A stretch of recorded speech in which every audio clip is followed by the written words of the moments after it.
abokina ake cikin wallahi abokina abu ne kin in ga ma wai Umar Fenti bana bi bana kallon sa to gaskiya ya kamata a ce mu je mu same shi me ke faruwa ne kwana biyu gaskiya ne mu je mu duba shi gaskiya mu ga me yake faruwa. Assalamu alaikum abokina kai mu ro me yake faruwa ne kwana biyu na ne ko a makaranta bana ganin ka me yake faruwa ne haka. Wallahi abokina bari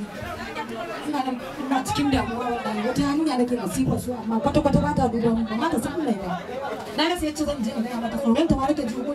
ban sani ba na kasa karatun jarabawa ba makarantar ta mu ban san yadda zan ba in ba ta amsa soyayya ta ba jarabawa amma ba zan iya karatu ba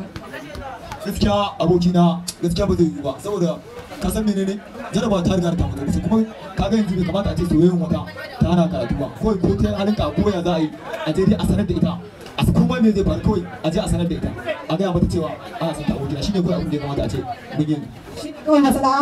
shine kawai masala mu kai mu je mu same ta ko ba haka ba to amma abokina ka ƙara sa kwalo ka dage ta saboda kai ka san me soyayya ana shan wahala kafin a ce an samu idan mu kuma haka ne to abokina mu je na san kana cikin ƙwarin gwiwa kan haka ne ba mu komai na gode